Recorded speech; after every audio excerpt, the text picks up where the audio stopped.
Thank you so much, and welcome back again to my testimony. This is episode 4, and so far, God has been faithful unto us, and we are still proceeding to let you know the experience that we have here in Kuzda Church and in KU.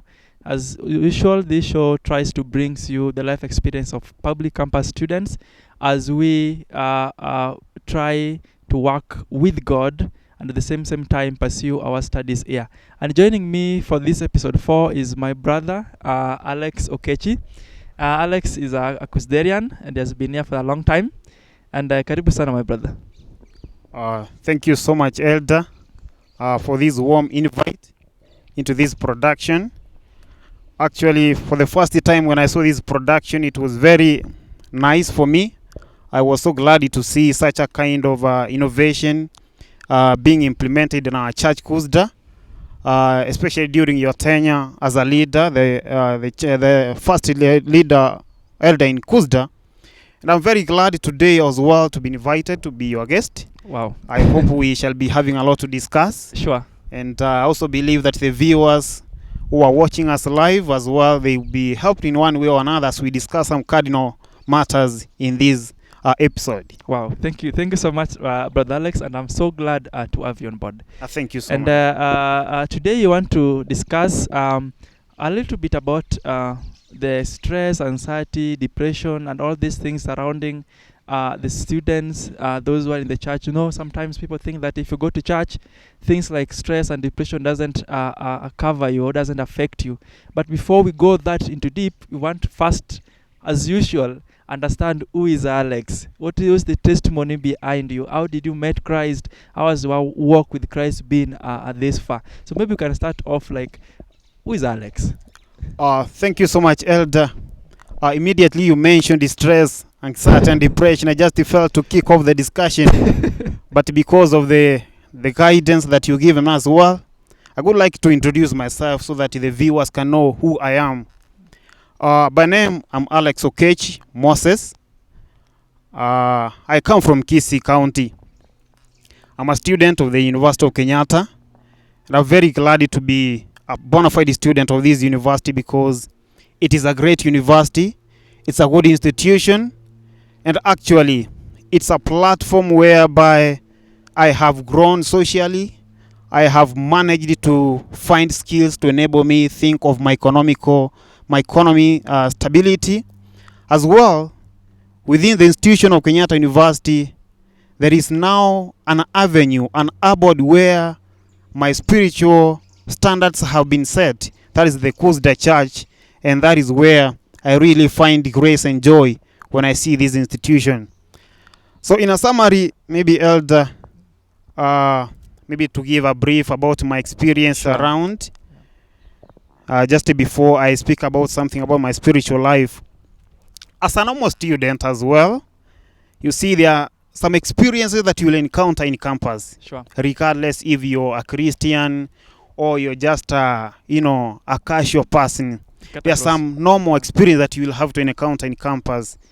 I can remember when I joined the campus in 2016, and my dreams and ambitions were big into the university. I knew this is a place when you come here, you will find every person is to show you the right direction. Sure. But unfortunately, it was a culture shock to me because I encountered a discrepancy of my expectations when I even found some guys who could even mislead my work, especially in my first experiences in the university. But then alongside this, I want to thank God so much because I had some few individuals actually who knew me from home, and they were so much concerned about my life in campus, and they had to bring me back to church. I can remember I got back to church in 2017 when we had a mega crusade at KM, and I got baptized in 2017.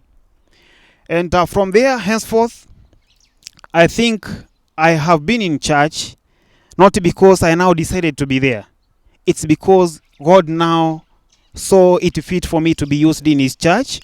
And also church, Kuzda as a church, decided to keep me busy within the church. And that is what has really kept me up to this far. Who's the church has been using me as a leader in several avenues.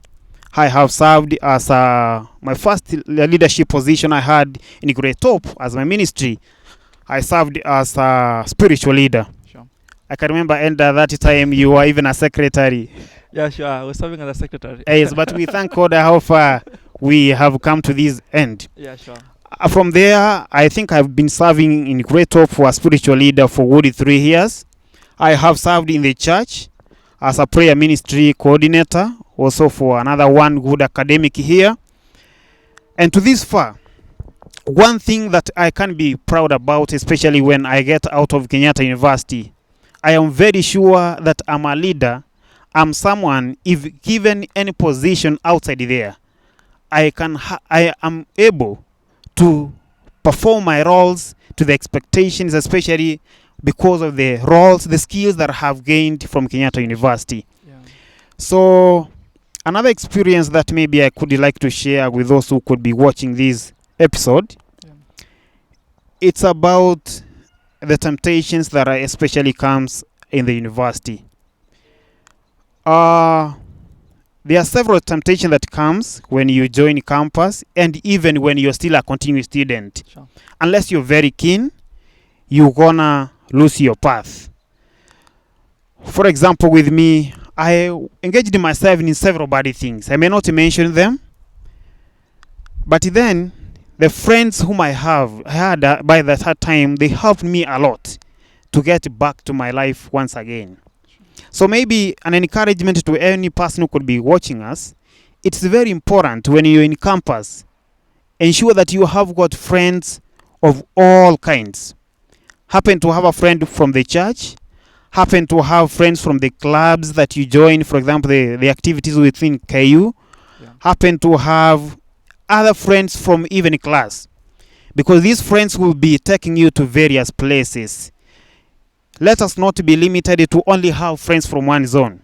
It's the best way of networking, especially within campus, into even the job market, into spiritual matters, into how you can grow economically and even your social growth. Yeah. That one has really helped me a lot up to this far.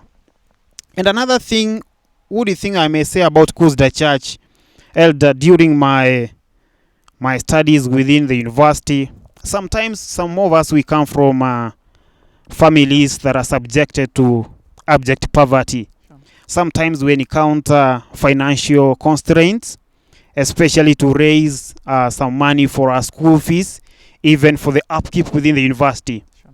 But do you know what? It is a bold testimony that I can give within Kuzda of incontrovertible empirical evidence that I have seen Kuzda supporting members who are of such cases in several times. Yeah. I have seen members going to the Elders Council and requesting for a program that can support them to, clear their fee. And that is one thing that I'm very happy about Kuzda as a church. It is a family. It's a church that addresses beyond spiritual matters. It's a church that wants to see people are growing into holistic beings. And that is a place that I'm glad about. And I believe even if I go outside there and maybe I have hope that God is going to show me the best things in my life, I'm going to be a great person. I have to come back and give a docket to this church because of what it has done to my life. It has really shaped me into a holistic person. Maybe another thing that I also like to say, Elder, especially within my life in campus, I have been a student for good 3 years in the university. That is my first year, my second year, up to my third year. Yeah. But little did I know that as a student, I'm also supposed to think beyond my academics. Sure. And try to engage myself in something that maybe can support me. Little did I know. But I came to find a challenge when I was in third year. I could see some of my close friends. They are trying to do something that is giving them money. Could you see my friends doing very small things, engaging themselves in small businesses? But I had not devolved an intention into any of them. But it came a time I said, now it is enough for me to sit and relax and fully depend on my parents. And when I have small financial challenges, think that maybe the members within the church can be there for help. From that time, I started to engage myself also in small hustling activities. And up to this far, I can thank God because He has been opening my mind. Sure. I'm trying to engage myself in several things, especially to keep myself within campus. And that is an encouragement or rather an advice that I may give to the university students. Sure. And even those in Kuzda. Sure. That when you come to the university, the first thing that you should do, well, think about your studies, because at the end of it, we need you to graduate as well and perform well. Sure. The second thing, think about the eternal matters. You need to embrace Christianity. You need to walk along the path of what God really intends for you. Yeah. Then another third thing which is very important is a concept of someone trying to find yourself in a financial, project, something that can support you, especially when you are a student all through this time. Sure. One thing, Elder, I came to realize, our parents, they are very unique. Sometimes they may not tell you that it is enough for you to ask for money. You will just see. You have to see it by yourself. Yeah, sure. You have to see it. You just see things are starting to change. The tension is starting to shift, especially if you have those who are following you, your siblings. The tension will be shifting to them. It will be shifted. And that's now when you realize you have to grow up. You really need to manage. work hard, isn't it? Yeah. That is a very thing that we should be very observant for us, especially when we reach a third year. At least our parents expect that we should start doing something different from what we have been doing. Sure. Another very important thing, Elder, that maybe I could like also to say is about networking within the university. I, as a student, up to this far, I have got several friends. I only don't have friends within Kuzda. Yeah. I have friends across the university. I have engaged myself in several school-based activities. I can call them the clubs and activities. Yeah. I have several friends there. We have invited several friends from outside, and I've in every time tried my best so that I can connect and network with these people. Sure. I have managed to be a leader in some positions in Kenyatta University besides the church. I know, Yeah. Elder, you could be knowing this. Sure. Sometimes back I developed an interest into some politics within the school. Yeah. And during that time, I learned a lot. You see, the goodness with life, or rather the goodness with God is mercy. It is when you do something, and later when you come back to God, you come to realize maybe God allowed me to do this thing for a lesson. Yeah. So they can learn something. So that you can learn something. I came to realize maybe by that time, God gave me that avenue to learn of the life outside there, to learn about maybe leadership skills, to learn about how the world is competitive enough, because you see, when you go for any political position, you must contest against the people. Sure. So I think I learned several principles in life that now are helping me a lot, especially as I grow to be, a very useful individual in the times to come. Wow, sure. And you will be, as personally, how I know you, I know Alex as a good leader. Thank you so much. In missions, we used to call you a bulldozer because you could literally do everything. I like the terminology you're using, a bulldozer. until we could just sit down, because after all, we are in the hands of Alex. Everything will be get done at the right time, and it will be done perfectly. Thank you so much. That's a wonderful attribute in terms of leadership, and we have never questioned anything. You have served the ministries, you have served Kuzda, you also try to serve the university. All this growth has been so enormous, and God has walked you all through this path, and we are so grateful to that.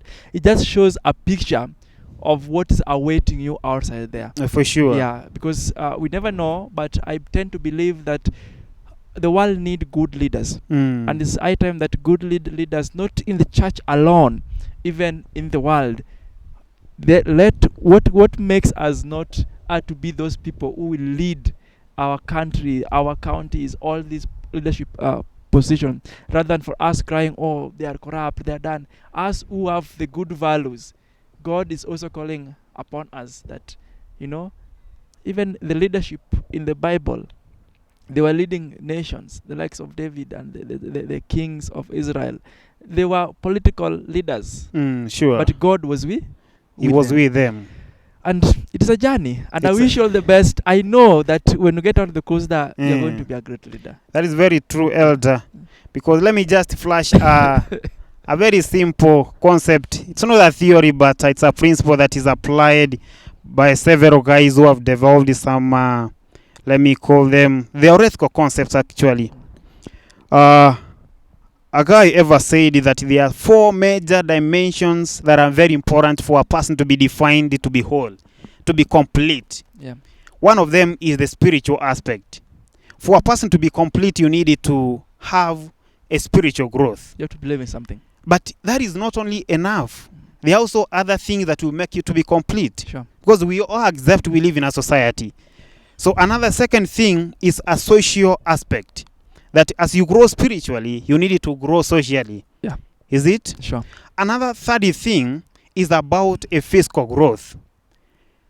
You also need to grow physically by engaging maybe yourself in some exercises. I can remember there's a time I used it to see you, Elder, engaging yourself in some physical activities. Sometimes it's not good to live a sedentary lifestyle because it can project you maybe to some, even respiratory effects. Such as the heart attack and even the cardiac embryonic. Sure. But then the fourth thing, I've mentioned the 3 of them. Yeah. I've said the spiritual aspect, the social aspect, and the physical aspect. Then we also have the third aspect, which speaks about your healthy. The health aspect, that as you also grow as an individual, when you think about eternal matters, when you're trying to grow how you socialize, you can speak, you can hold a conversation with friends, and when you're having a concern about your physical look, about your about your body weight, such kind of concerns, you also need to grow physically. You also need to grow health-wise, what we call unhealthy wellness. You also need to maintain that so that you become a complete person. That is what we call wellness. You become a complete person. So I think Kenyatta University as a school, as a university, and Costa as a church has really shaped me into these 4 major dimensions. And I know that wherever I may be used in the society, I can be able to deliver because of how best I have been shaped within this avenue of Costa and Kenyatta University. Wow. That's so great. Let me tell you something small. When I joined here in 2015. Yes. I think when you mentioned that when I came to Great Hope, it was around 2018. Yeah, around 2018. It was 2017. 2017. Yeah. That's around 2 years or 3 years that I was there, neither there or there. Sure. Just somewhere in between there. By that time, I just knew you as an engineer. I just knew engineer guys are very busy. That's all I knew about you.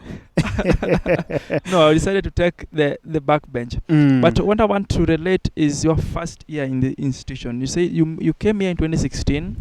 You came in Costa, or start being serious in church in 2017. There's one gap, 1 year in between that you mentioned that you somehow you are not serious with the spiritual matters, and your friends brought you to the church. At what point in life, or at which instant, did your life got transformed fully, and you left the world and decided, today it's over, I'm now coming back to church? Thank you, Elder, for that question. Actually, I had a thought not to disclose all, but I think because of your question, I'm going to say a little bit deep of the experience. In my first year, I came to Costa. Actually, when I was coming from my local church, I was still an upright man. I came to Costa. I was well received. I was very humble, very innocent. I can remember some guys received me who were the former students from my high school. Yeah. They received me well to the church. And actually, I even facilitated a Bible discussion in Present Truth. That was the first ministry I joined. Yeah. Shortly after that, we began to engage ourselves in studies now in KU as our main activity. I had friends around me. And the friends around me, they liked me one thing because I was sharp in class, but they also disliked one thing about me, especially my dress code. You see, I was coming from the village, and the way I was dressing, for sure, it couldn't, appeal someone to walk along with me. Yeah. I used to button my shirts up to the neck, but they were not neat shirts, you see. Some clothes that I picked from the village. So these guys, every time they could tell me, Alex, you need to man up. You need to get a new clothes. You need to do jeans and such kind of things where you look more better, you look more nice, and you become even elegant. Modern, how do you call it? Bontao. Like, yeah, I think all that is what they meant. Yeah. So these guys really, they challenged me. And that was the peer pressure I encountered. Yeah. And I can remember I began to, change my life so that I could fit these guys. Into the group. I started it slowly. And I can remember there's a time I used to do even raggeds. I used to do very heavy and baggy t-shirts. I used to do very funny shoes. And my life really changed it drastically. And that is the kind of person I became. But good enough, I still have such kind of photos, and I'm so glad maybe times to come I'll be sharing with my family of how life sometimes took me up hills and down hills. Sure. So, Elder, beyond that, as a start of my life, I even engaged myself into drug abuse, actually. Wow. I engaged myself into bad things. And the last day when I made a choice, a decision that I'm not going back to church, it is when I was beaten terribly in Annex. Wow. I was in Annex, and of course I was just rolling with my good friends. By that time I'd received huge amounts of money from help, and I'd taken them for, kuwachafua. So we were there at Annex, and some guys knew this guy could be having money. Sure. So they were just coming after me. And actually I also misbehaved within that place. There is something that I said which was not right, especially for some guys who are supplying something that are used within the premise. Yeah. So what really happened is that I was beaten that day. And as I was beaten, that day I made a decision. I asked myself a lot all through the night, wherever I slept. I asked myself a question. Whatever that has happened to me, what if it gave me a mark? What if my parents could be knowing what is going with me, because they knew me as a very clean and straightforward boy. Yeah, sure. So I thought a lot, Elder. Yeah. And during that time, there was a crusade that was ongoing at KM. The next day, I said, no, I think it's now for me. I need to go to and attend this crusade. I attended only for 4 days. And on Friday, a call was made. Actually, it was not out of my decision, but it was an inspiration that was made purely from God. I chose to do what? To be baptized. I came to Kuzda. I was baptized. Then from there, luckily enough, Kuzda started to engage me into various activities. I got into the ministry. I got into various activities. I got close friends within Kuzda. And that is how I have grown up to this far. And this has been something that sometimes I think about it, what was really happening with me.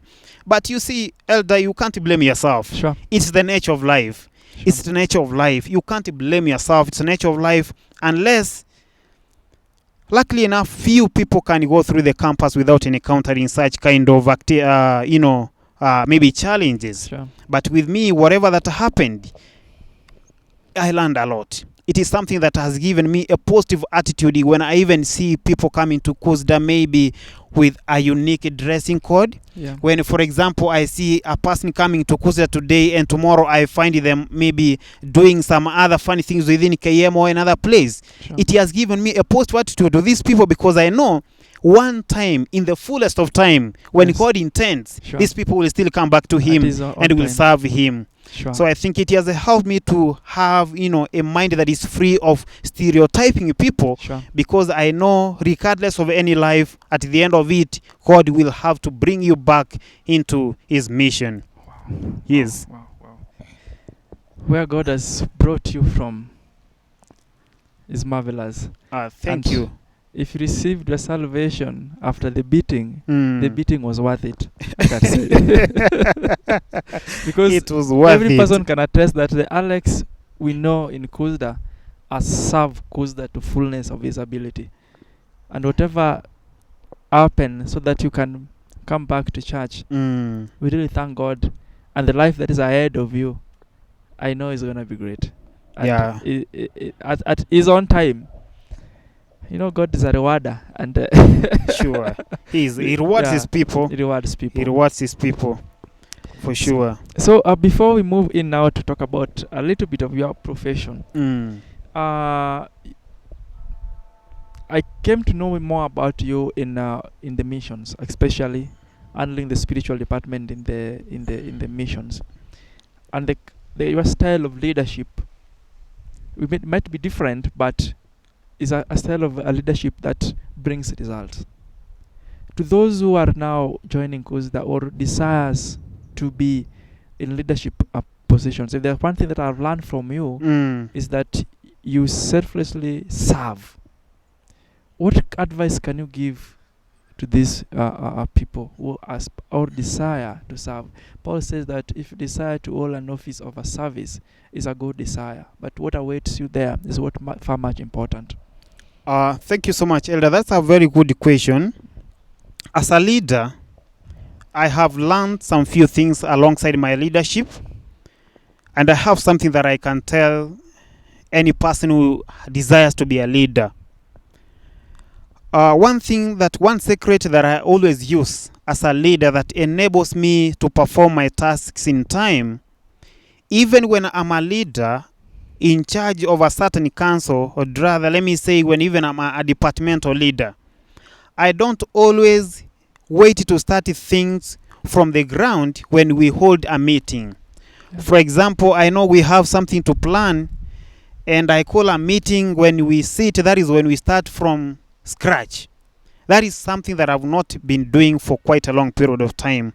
I'm someone who does several activities. Actually, I go several steps ahead even before we meet with the council responsible for maybe a certain activity. Sure. Yeah, for example, a good example I can give you, Elder, is about the Kesha that is coming. Yeah. Yeah, we all understand that the leaders in charge of the department are not around, and just we felt it better to chip in and help them a bit. Sure. We had a meeting yesterday, but believe me, when we had that meeting, before we could start to discuss the agenda, I had to brief them of the several steps I've made and how far I have gone. I told them I've done this and this, and now we have to pick from here. It's one thing that I've been doing. Sure. And another thing that I've also been learning about leadership, it's either way. You either have to decide to be a leader willingly or out of force. Some people perform tasks as leaders because they have been given such positions, but it's not out of their will. But every time I have been performing in every position I'm given as if it is something that I highly requested for that position. Sure. I do it to the best. I perform it to the end because I know by doing that, I will make things to flow very easily for some other programs to be coming next. And another person that Elder has really taught me a lot, especially about leadership, especially within the church, is the Pastor Ken Baraza. Yeah, I know you loved Pastor Ken. He has been my replica. I can't be say he has been my mentor. Yeah. He's someone who has taught me about time management, one thing.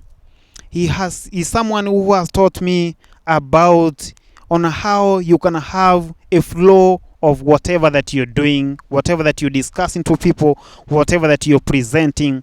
He has been someone that I've been looking after. Sure. And I also know I could be having someone maybe who looks after me, who could be following how maybe I do my things. Very many. And I'm glad about that, but I could wish to know you. I could wish to know you maybe. I wish Elder could be having maybe a place within this, episode where someone can even send a text and say, I am the one.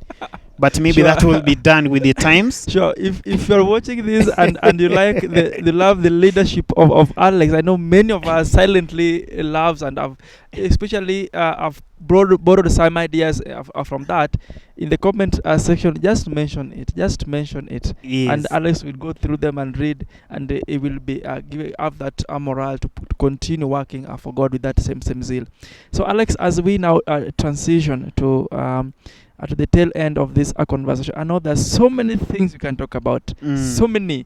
But because of the interest of time, and my director is indicating that our time is running out. As students, we go through a lot of difficult moments. Sure. Especially peer pressure, as you mentioned earlier on.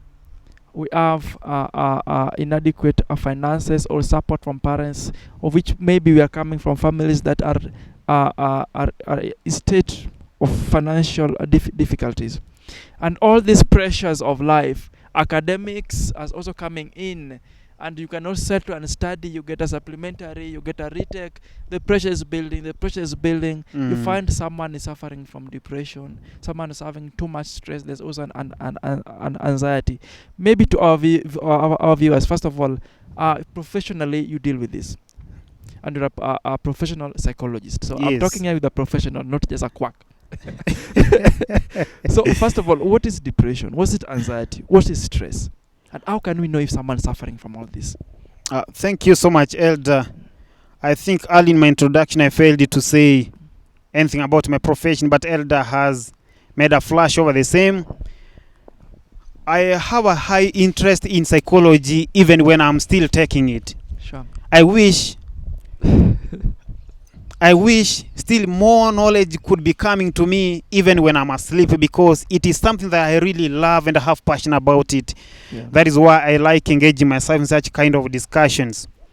So for sure, Elder, as you've said, even for the Christians, even when you are spiritual, that does not put you in a cave whereby you cannot be subjected to these psychological challenges, or rather, I could say, abnormalities. Sure.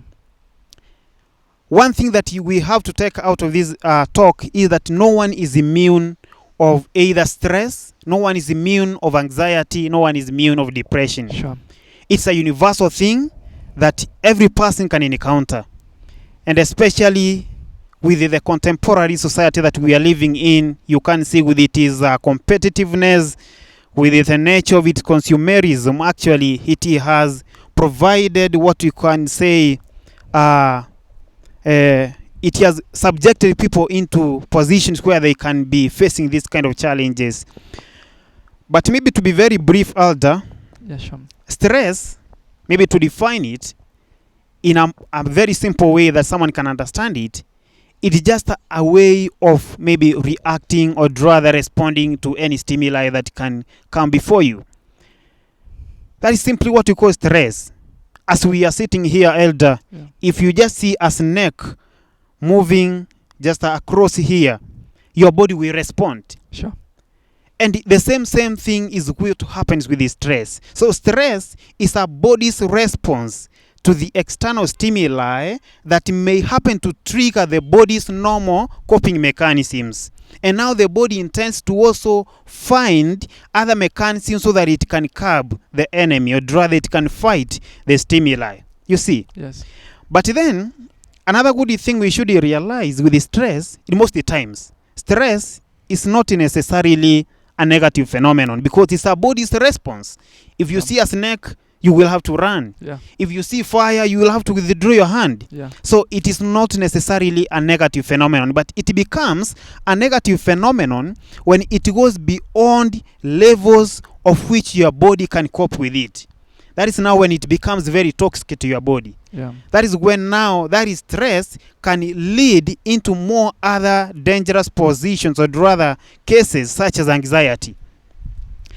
But the two terms, maybe, Elder, I could like to maybe try to put a difference between these. Yeah. Stress and anxiety, so many people have been using these terms interchangeably, but there is a clear leap between them. There's a line of distinction between them. You see, stress is a common thing. You will actually realize that every person gets stressed. Oh. Every person, including you, elder, Yes. I know that you get stressed. That's true. Let me give you a good example. When you even apply for a job, you're within your room and you know that tomorrow you are going for an interview and you expect to find that opportunity. You will be thinking a lot. Sure. That is still stress. Okay. But the type of that stress is called eustress. It's a positive stress. So in a nutshell, to say every person gets stressed, it's a normal thing. Sure. Stress is not a disease. It's a common thing. It is a body's response to the stimuli. Sure. But when you speak about anxiety, anxiety is now a disease. Because Oh. anxiety can be manifested in any, clinical cause, or rather, it is symptoms, or it can be manifested in any clinical cause. Like, what do I mean to say? Even a person who could be suffering from diabetes, when you do a diagnosis with that person, you may find that they have some symptoms of anxiety. But that one may not be the case with stress. You can't find a person suffering from diabetes that are out of the symptoms of diabetes, and you will find still different symptoms of stress. No.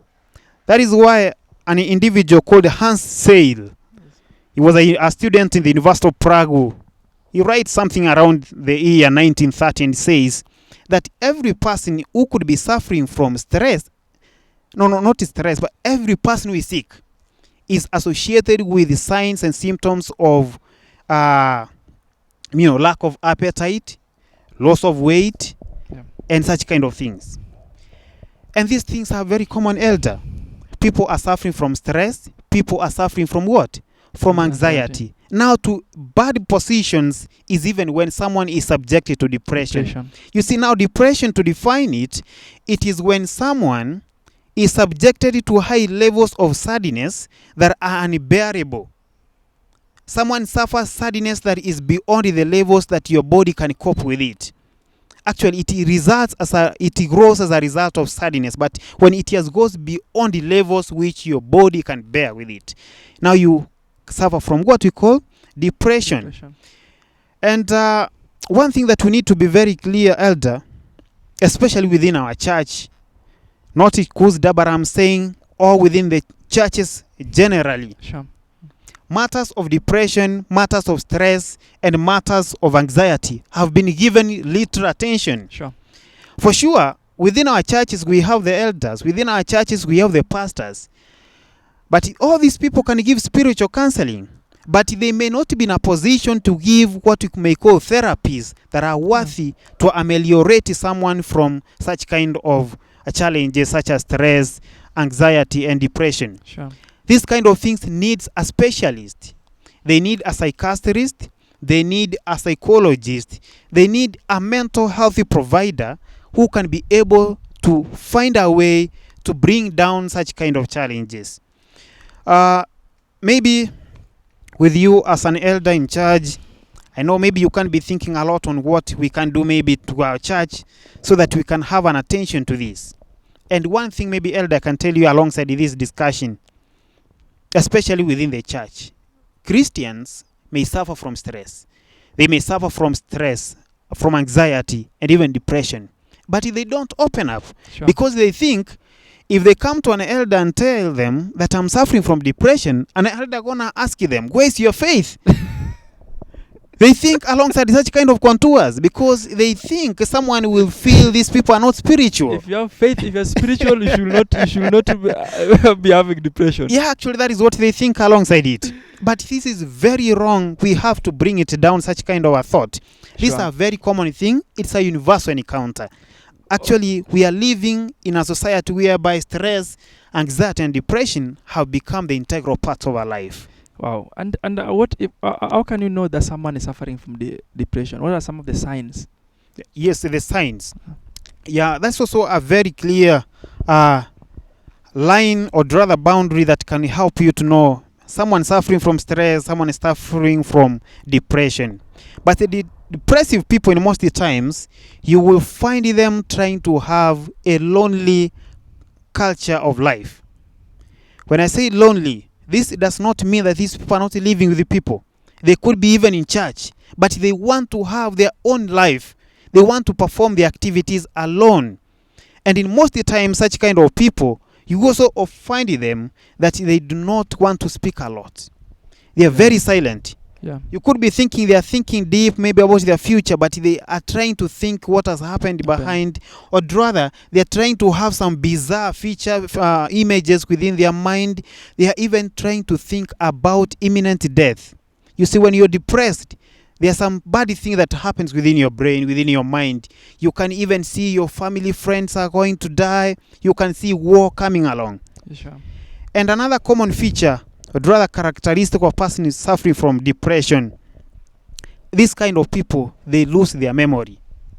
What we call orientation. If you happen to ask them about what is the time, they may not even tell you. What? If you happen to give them 1,000 and tell them to use that money for anything, maybe for the upkeep, they may just go and buy sweets, the 1,000 of it, because they have lost what we call a memory orientation. There are several things that happened to their mind, or rather their mental structure, and they cannot behave as normal people. Yes, Wow. alongside many other characteristics, Elder. Wow. I want us to wind up, but this aspect of stress in the church, I think we need to have a more discussion on it. We need to really discuss more about it, and beyond discussing, maybe think of a strategy in which we can implement such kind of a service within our church. For example, luckily enough within KU Elder, we have got the Kenyatta University Family and Counseling Welfare. I am a member of that activity, that club. I have served there for good 3 years. And I'm not the only member of that club who comes from Kuzda. We still have got several other members. I think if we think alongside this contour, we can bring these members together and form a council within Kuzda. I know most of them could be counselors, most of them could be psychologists. They have undergone trainings. I think they can form a good team which can be able to attend to this kind of challenge that maybe could be happening to our church members. Wow, I think that's an extremely good approach, because as you mentioned earlier, this aspect from the church has been neglected. It has been And neglected. it is true that stress, depression, anxiety affects us, majority, not even majority, almost everyone in the Sure. church. For the interest of time, we may not proceed, but I promise that one of the episodes ahead, we'll continue having this discussion of anxiety, stress, and depression. And maybe we can bring together other your team. We can have a candid discussion. We can go ahead and even mention, what if you have the depression? What if you have the anxiety? How individually can you identify personally that I'm suffering from depression, and what next? What am I going to do? I'm depressed. Can I just sit there? I'm having an anxiety. What should I do? Whom should I seek? Should I go to the hospital? What are the remedies that comes in from that? I think we'll discuss more of this in our next episode, when we're having that discussion on stress and anxiety. But for now, I want to thank my brother Alex for joining me. I know it has been a wonderful discussion, and it's only a matter of time. We could have discussed more and more and more and more. Sure. So Alex, as you conclude, maybe your last remarks as we say a goodbye. Thank you, Elder, for inviting me once again. We just want to register an apology out of this talk, that especially when we discuss issues with stress, anxiety, and depression, that talk is not complete unless we provide remedies. Sure. And luckily enough, Elder has promised that in the coming episodes we shall be having this program to continue, so that we happen to elongate more on what kind of remedies that can be used maybe to bring down such kind of psychological issues. So maybe to say in a summary, my last words, we live in a society whereby we need to be very keen. As we grow spiritually, we also need to know that the psychological dimension, it also matters a lot on how your spiritual concept can be well nourished. When you're well set psychologically, that will simply mean that you also develop well in your spiritual walk. So as Christians, as we happen to nourish ourselves through the Holy Spirit, through the revelation, as we read the Bible, let's also think alongside our bodies. Let us also think alongside our social life. Let us also think along our physical life and all the dimensions that makes a person to be wholesome. And to finish, these are my climax words. Stress, depression, thoughts of despair, bereavement, and even lack of self-esteem have become universal feelings in our society, elder. And you can attest to this. So wherever we move as an individual, neither are you a professional of psychology or rather in mental health service providers, let us champion for this discussion. Let us champion for mental health service, because we are living in a society whereby matters to do with depression, matters to do with stress and anxiety are highly resonating. And unless we give them attention, we are going even to lose a higher population in our country, in the world, not out of war, not out of lack of food, not out of heavy rains, but because of psychological problems that are rising up in our societies. Otherwise, my viewers, I thank you so much. May God bless you so much, and we promise to be here next time so that we can do more discussions over these topics, which are cardinal points that really engrave our life as human beings. Thank you so much, and may you have a nice time. Thank you so much. See you next Friday.